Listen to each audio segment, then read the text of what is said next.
ini akan ada pemurtadan seperti itu. Kalau di Islam itu bilangnya misionaris.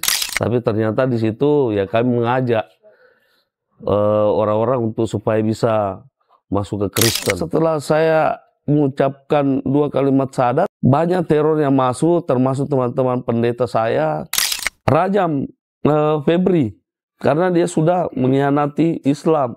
Hanya dalam hati saya bilang, apa yang saya hianati dari Islam? Ternyata saya baru tahu setelah saya diskusi dari Ustadz, dari apa, ternyata pada saat kita bersahadat itu, itulah janji kita dengan Allah.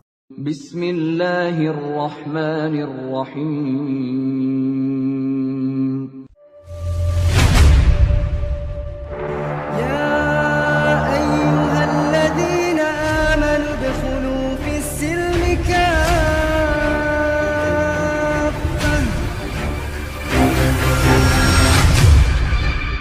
Assalamualaikum warahmatullahi wabarakatuh.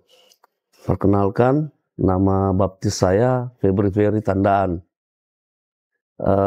Nama Islam saya sekarang itu Abdul Aziz Algowi, tapi tetap di belakang itu saya ambil nama saya Febri Tandaannya, itu aja. Sebelumnya gereja saya itu Protestan, kebetulan Bapak pensiunan Nauri juga. Febri, dulu di gereja aktif? Ya alhamdulillah, sebelumnya saya aktif di gereja. Setiap kegiatan-kegiatan yang dilakukan di gereja itu selalu saya hadiri. Kabarnya saya dapat info Pak Febri dulu mantan ya? Mantan apa Pak? Ya sebenarnya waktu kami dibawa, saya baru tahu juga bahwa ternyata itu sama saya, kalau di Islam itu bilangnya misionaris. Jadi memang pada saat itu kami ada kegiatan juga di Malino, di Kapang, di Kapang, dan terakhir itu di Sopeng. Itu saya pernah ikuti. Mungkin kejadian pada saat itu yang saya ketahui itu tahun 98 pada saat itu krisis moneter. Itu kami dibawa ke Malino, tepatnya di kebun Markisa Kandreapia. Di situ memang ada gereja di situ. Di sana dilatih? Tidak juga pembekalan itu jadi kami dikumpulkan di kota Malino pada saat itu, yaitu di gereja Katolik dari semua gereja-gereja yang ada di Makassar. Kegiatannya kami belum tahu, nanti pada saat kami digerakkan kan beda-beda, ada berapa tempat. Memang kebetulan saya dapat di Kandreapia sama teman-teman yang lain. Seperti itu kegiatannya. Ya katanya bakti sosial. Awalnya bakti sosial, ternyata pada saat kami ke situ memang ada sih waktu hari Minggunya bakti sosialnya ada. Tapi ternyata di situ ya kami mengajak orang-orang untuk supaya bisa masuk ke Kristen pada saat itu. Jadi memang waktu pertama kami diajak seperti itu tidak ada dari gereja bahwa ini akan ada pemurtadan seperti itu. Nanti pada saat kami di Malino dan kami disebar baru ketahuan seperti itu.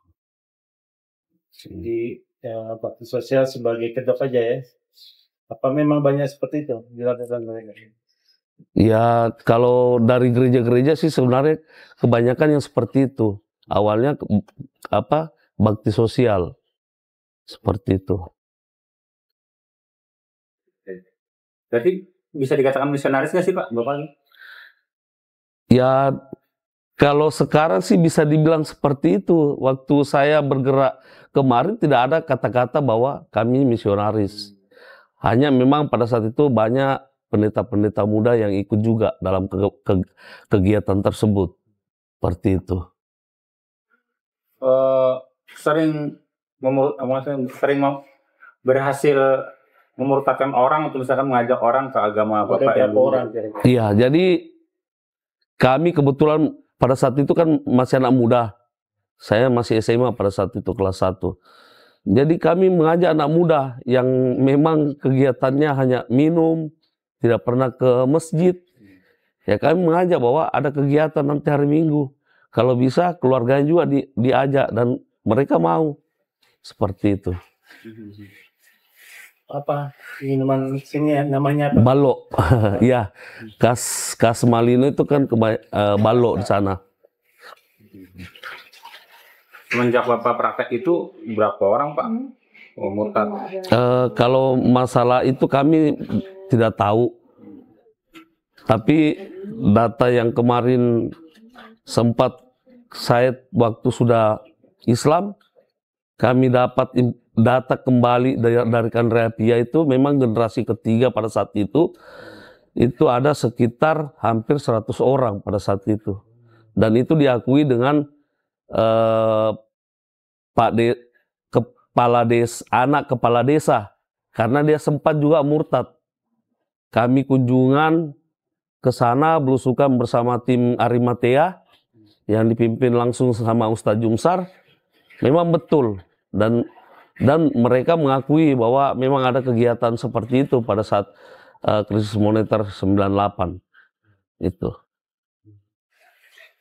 Ada trik khusus nggak waktu memusnahkan tuh selain tadi bagi-bagi sembako atau? Kalau trik khususnya, kalau kami pada saat itu hanya mengajak aja anak muda yang mungkin malas ke masjid atau apa, itu aja triknya. Jadi kami melihat dan sebenarnya itu sudah disetting sama orang yang tahu situasi di sana. Itu orang dalam juga sih sebenarnya, orang Malino asli. Dia sudah tahu, jadi dia yang setting bahwa di sini ada kegiatan ini, di sini ada kegiatan ini. Jadi kami hanya dikasih saja ke situ, diarahkan. Jadi anak-anak muda yang dari gereja-gereja itu diarahkan ke situ untuk mengajak mereka nanti ya ke kegiatan bakti sosial di hari Minggunya itu. Seperti itu. Dari kan ada ratusan orang yang dimurtadkan. Rata-rata usia berapa Pak? Mulai dari masih sekolah sih, anak muda sampai orang tua juga pada saat itu. Kalau sudah murtad itu ibadahnya ke gereja yang Bapak jadi jemaatnya atau ke gereja lain? Gerejanya kebetulan di situ. Jadi di situ itu dulu katanya rumah Pak Desa jadikan gereja. Seperti itu. Kegiatan-kegiatan gitu dananya dari mana Pak? Itu semua dari gereja. Gereja. Iya. Mungkin ada dukungan dari luar nggak ada ya? Saya kurang tahu, tapi katanya bisa jadi juga pada saat itu ada dukungan dari luar sih. Luar ya. Iya. Nah, itu kan tadi bicara soal sepak terpanjang Bapak sebagai aktivis gereja yang di lapangan ya Pak ya? Iya. Kita kembali ke topik spiritual, perjalanan spiritual Bapak. Bersentuhan dengan Islamnya mulai kapan Pak? Saya kebetulan menikah dengan asli Makassar. Saya menikah tahun 2005. Ya. Tapi waktu saya dikasih menikah sama keluarganya istri itu memang itu kami hanya saya tidak cinta agamanya. Karena saya memang di keluarga saya dari 5 bersaudara, saya anak ketiga pertama laki-laki. Memang saya paling anti sekali dulu itu sama dengan Islam. Karena kami sudah memang dianukan sama orang tua bahwa Islam itu keras, Islam itu teroris, Islam itu ya seperti apa. Tapi berjalannya waktu 2005 itu saya menikah sama istri saya, Hamdayani. Itu didasarkan hanya karena cinta aja, bukan karena cinta agama, tidak. Kami ya cinta namanya anak muda seperti itu. Bukan pengen ini ngajak beliau balik lagi nanti. Kan ada yang ngajak nikah secara Islam, setelah udah nikah diajak lagi ke agama yang lamanya. Kalau kebetulan kalau saya sih enggak. Kalau saya ya kalau bisa masing-masing kenapa tidak? Karena kan di tahun-tahun dulu itu tahun 80-an memang kan ada nikah. satu-satu agama seperti itu yang saya ketahui dan itu yang saya pegang. Kenapa orang dulu bisa nikahnya satu-satu, kami tidak bisa, ternyata tidak bisa. Dan itu waktu saya menikah memang saya bilang sama keluarganya, saya bilang saya mau menikah sama anaknya Pak Bu Haji pada saat itu, almarhum, sudah almarhum sekarang. Saya bilang saya menikah karena cinta aja, bukan karena cinta agama. Sempat ditolak juga. Tapi karena berhubung daripada kalau orang sini kan bilang daripada selalu sama-sama, ya sudah diadu nikah. Jadi saya bilang sama keluarga yang perempuan, kalau memang mau kasih menikah saya silakan, tapi jangan sangkut pautkan dengan keluarga saya. Kebetulan keluarga saya kan keluarga besar Toraja, asli Toraja saya, ibu. Kalau bapak Palopo. Jadi berjalan waktu 2025 itu 2005 kami menikah dan dikaruniai satu anak. 2006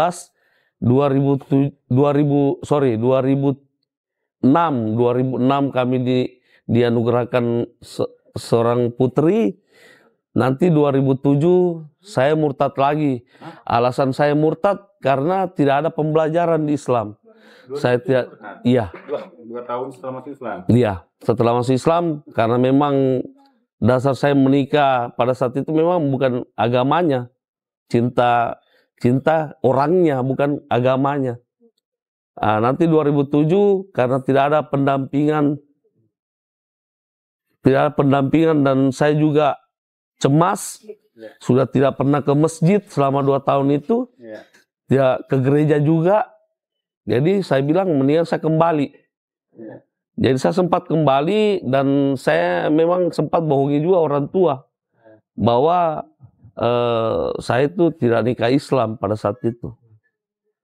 Hanya karena menutupi aib-aib itu ke keluarga, berjalan waktu di 2010 itu rumah tangga kami mulai goyang. Istri juga kami selalu cekcok tiap malam, dan sempat hampir sih pisah juga pada saat itu, tapi ya karena Allah masih sayang kami, saya dan istri. Nanti di 2015 2016 saya kembali ke Islam. Saya dapat hidayah. Jadi sebelum saya dapat hidayah itu saya diperkenalkan seorang teman. Kebetulan teman itu sekarang sudah ada di Ternate. Dia memperkenalkan saya satu produk. Produk itu perusahaan dari Enagic di Jepang.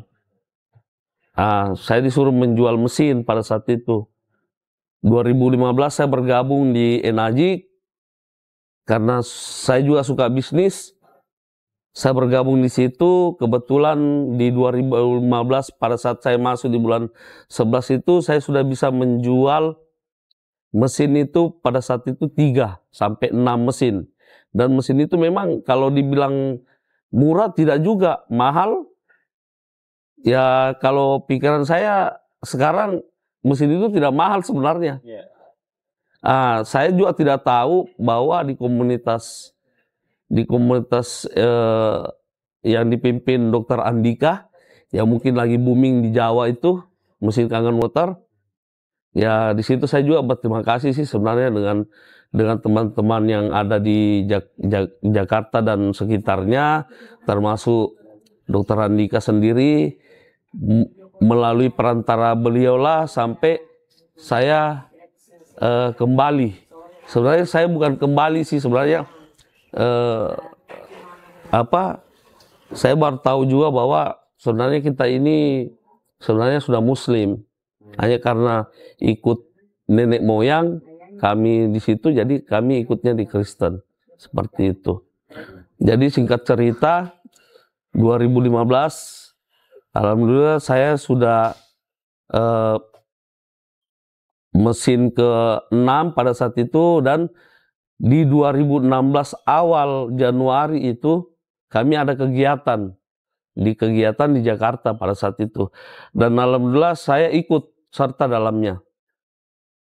Di bulan 1 kami berangkat bersama teman-teman yang ada di Makassar untuk mengikuti kegiatan Enajik yang dibawakan sama Dr. Andika. Di situ hanya pemaparan masalah umroh dan haji pada saat itu. Saya dipaparkan sama Dr. Andika, itu satu Ka'bah. Jadi kami ada kegiatan di Jakarta pada saat itu 1 hari saja. Itu Dr. Andika bilang di 2016 Januari itu, 2016 di akhir tahun kita akan berangkat umroh rame-rame. Jadi pada saat saya ikut kegiatan di Enajik yang KT Jakarta adakan, itu dipaparkan seperti itu, dan saya hidayah saya di situ dapatnya. Jadi kalau mungkin di luaran sana hidayahnya mungkin karena dia mimpi dapat sesuatu, dapat ilham dari Allah Subhanahu wa taala atau apa. Ini kalau saya sih saya rasakan. Jadi kalau untuk bercerita seperti ini sebenarnya Mas, terus terang saya malu sendiri sebenarnya sama diri saya.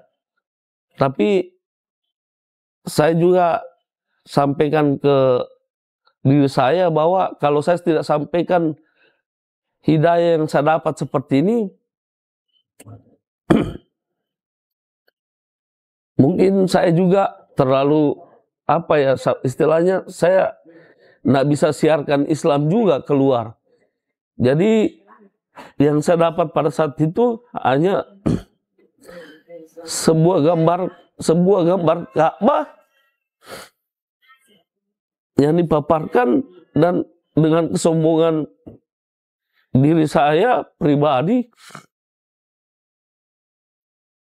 saya hanya bilang dalam diri saya, dalam hati saya, bahwa ini yang saya biasa lihat di rumahnya teman-teman, suatu gambar Ka'bah, hanya sepersekian detik saja kejadiannya. Dan yang saya herannya Mas, itu kenapa diri saya ini kayak ada sesuatu yang keluar, dan itu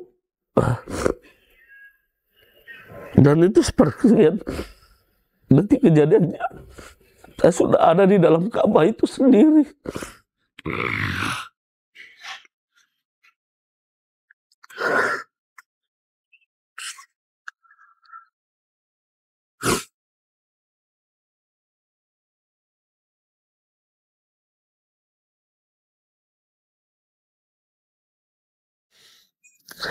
Saya ada di dalam Ka'bah itu sendiri, dan saya melihat diri saya sudah ditelanjangi, tinggal pakai celana yang kalau zaman dulu itu hanya celana kolor begitu, putih, dan saya disebut nama saya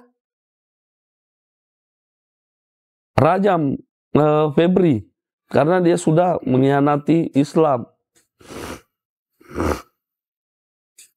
Hanya dalam hati saya hanya bilang, apa yang saya hianati dari Islam? Ternyata saya baru tahu setelah saya diskusi dari Ustadz, dari apa, ternyata pada saat kita bersahadat itu, itulah janji kita dengan Allah.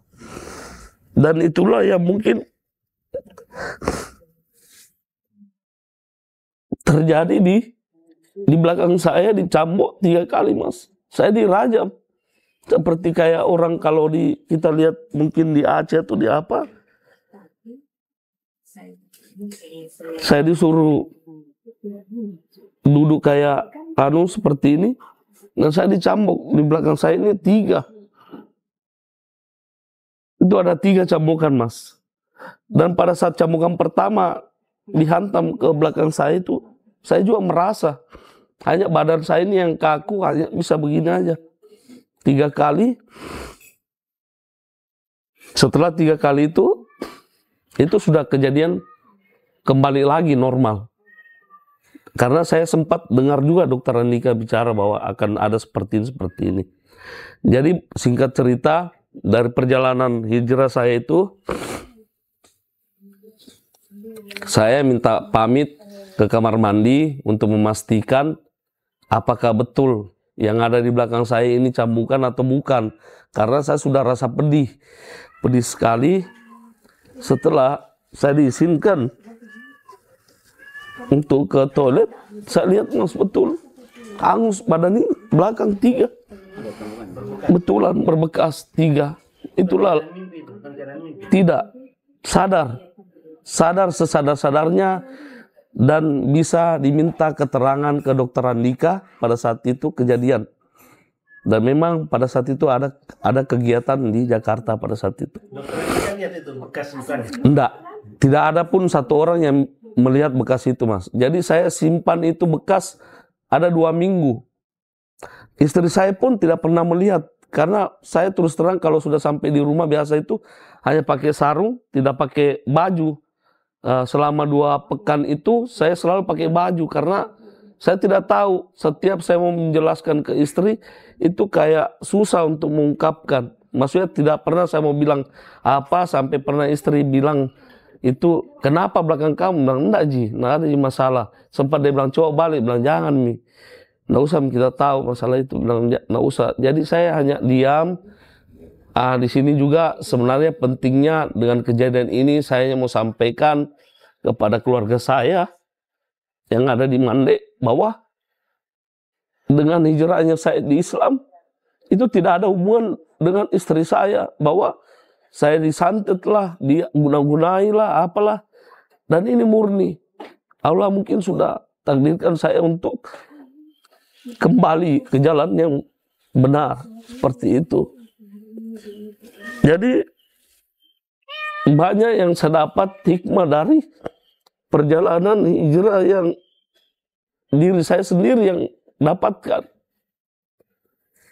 Bahwa setelah kita hijab kabul dengan mengatakan la ilaha illallah, itu kita sudah murka sama Allah.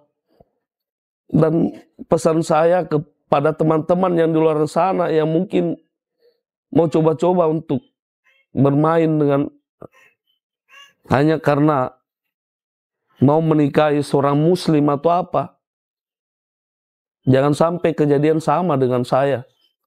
Ini tidak mimpi, ini nyata, dan itu yang saya alami. Dan alhamdulillah saya dimudahkan dengan bacaan, saya bisa membaca Al-Fatihah langsung pada saat itu. Saya juga alhamdulillah berterima kasih kepada Dokter Andika dan teman-teman yang ada di Jakarta, di Bandung, termasuk Kang Badri. Saya disahadatkan sama Kang Badri karena memang itu hari pas 2016 bulan 4 saya disahadatkan di Hotel Ramedo karena ada kegiatan kami juga di situ. Kang Badri yang ambil langsung untuk pensyahadatannya. Jadi sebelum saya disahadatkan mas, alhamdulillah saya di ru'yah. Itu juga mungkin pentingnya buat teman-teman di luar sana, sebelum kita mensyahadatkan teman-teman kita yang bukan muslim, bagusnya memang di ru'yah. Karena kenapa? Alasannya supaya kita terjauh juga dari hal-hal yang tidak kita inginkan, seperti itu. Itu aja, mungkin karena Kang Badri juga pada saat itu dia bilang, saya minta izin untuk bisa meru'yah Febri sebelum kita sadatkan. Dan itu banyak mas saksinya. Dan teman-teman yang mungkin melihat channel ini, nggak apa-apa, silakan. Kalau memang masih mau kurang yakin dengan bisa berhubungan dengan Arimatea, karena saya juga salah satu anggota di Arimatea Makassar. Ya, Pak Febri. Makasih. Kalau dulu misalkan ada yang ikut agama Pak Febri yang dulu ya, murtad gitu ya, lewat di tangan Pak Febri. Kalau dia nonton video ini, kira-kira gimana pesan Pak Febri? Ya, alhamdulillah, memang pernah itu saya setelah kami sempat sahadatkan teman saya di swalayan, teman istri juga. Awalnya itu dia mau menikah katanya. Nah ini yang menarik. Jadi pada saat dia mau menikah sama teman juga ini yang swalayan, teman ini mengatakan ke saya, Febri, minta tolong dong, ini ada teman, dia mau menikah sama saya. Tapi kayaknya saya ragu, saya bilang silakan. Karena semua itu sudah pernah saya jalani. Jadi saya tahu, bukan karena saya punya kelebihan, tidak. Semua itu kehendak karena Allah. Jadi alhamdulillah dengan berjalannya waktu, kami training itu anak selama 3 bulan dengan petunjuk dari Ustadz Jumsar dan Ustadz Sabtani. Saya dikasih amanah untuk training beliau sampai beliau benar-benar memang untuk menjadi seorang mualaf. Dan alhamdulillah sampai sekarang pun banyak godaan-godaan beliau, sampai sekarang pun beliau itu Anto itu pernah dicoba sama istrinya sendiri.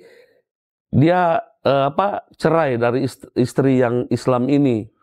Sempat juga dia juga mau murtad kembali. Jadi sempat saya bilang sama Anto, ingat, bersahadat itu hanya 1 kali sebenarnya kalau saya.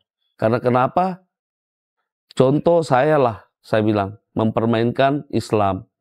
Jadi yang saya bilang kenapa mempermainkan Islam? Karena pada saat kita bersahadat, disitulah ijab kabulnya sebenarnya. Allah murka sama orang-orang yang mempermainkan agamanya. Seperti itu. Yang sudah pada murtad, apa harapan antum? Harapan saya kepada yang murtad, nggak usahlah kita kejar dunia kita.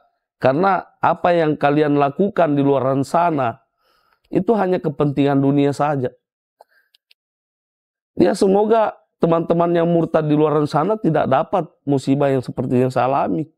Kalau teman-teman di luar sana yang dapat sama dengan musibah dengan saya, ya itu kembali lagi daripada diri kita sendiri sebenarnya. Karena Islam itu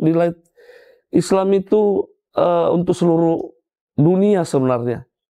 Kita terlahir dari Islam sebenarnya. Jadi ayolah teman-teman yang di luar sana murtad, untuk apa yang kita cari? Dunia ini hanya singkat. Ustadz sudah banyak mengatakan bahwa dunia ini hanya singkat. Rumah kita itu ya kuburan, dibawa. Kita akan kembali. Harta tidak dibawa. Mungkin itu aja yang pesan saya kepada teman-teman yang murtad. Oke.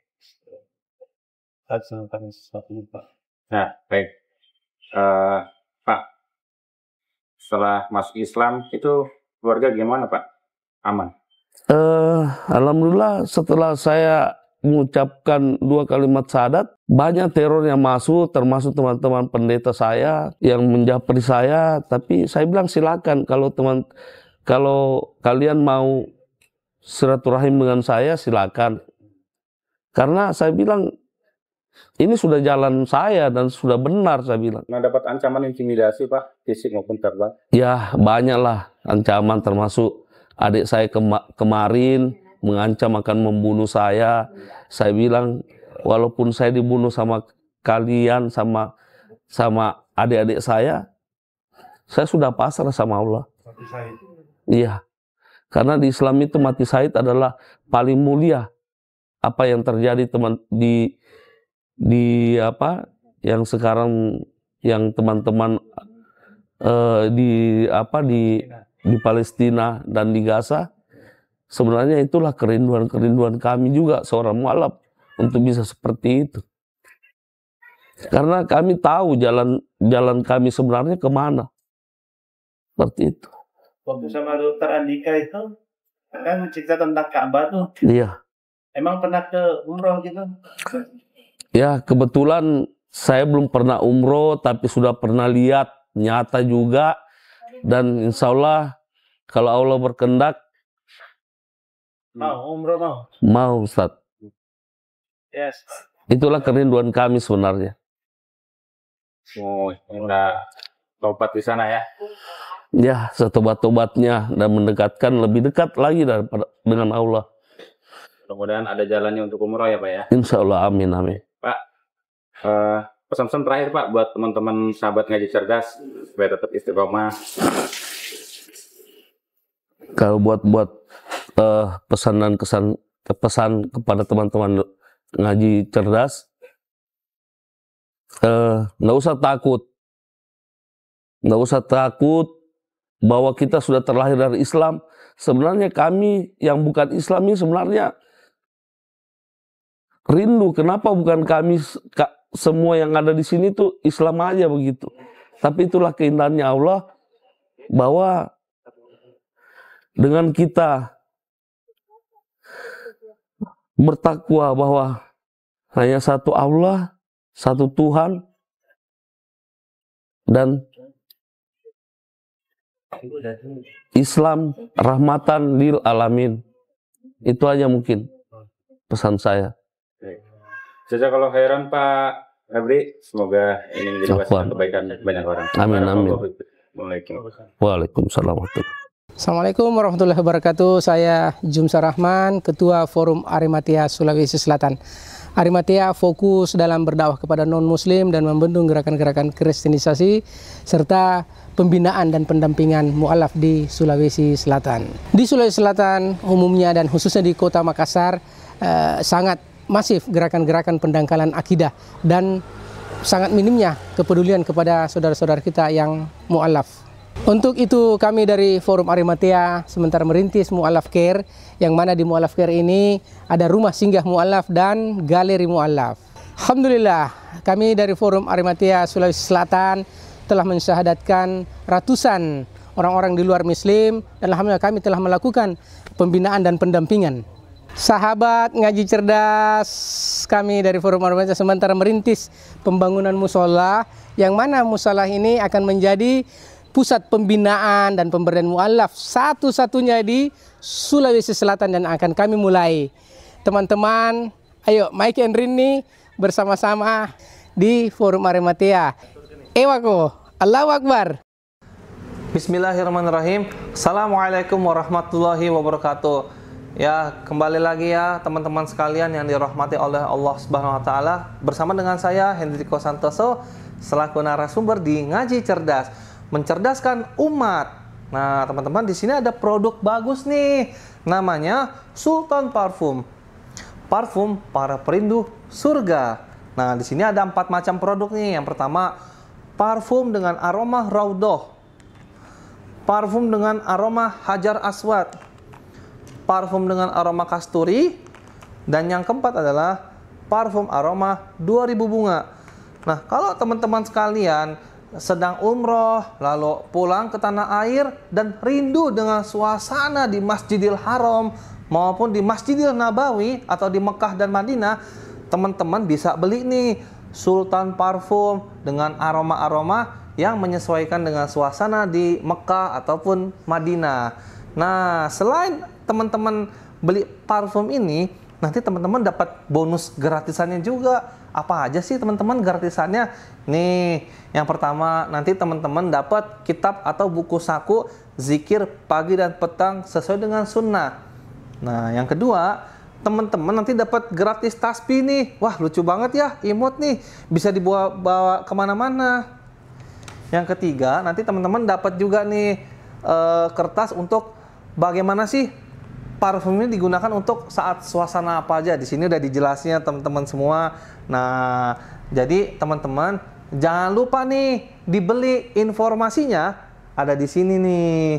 Nah, dengan teman-teman membeli produk parfum Sultan ini, teman-teman sama saja dengan membantu operasional dakwahnya channel YouTube Ngaji Cerdas. Nah, luar biasa kan? Dengan harga berapa teman-teman sekalian? Cukup dengan 90 ribuan saja, teman-teman sudah bisa dapatkan ini semua nih. Masya Allah ya. Ini semua nih, semua teman-teman bisa dapatkan hanya dengan 90 ribuan rupiah. Teman-teman juga sudah termasuk membantu operasional dakwah support channel YouTube Ngaji Cerdas. Nah, luar biasa kan?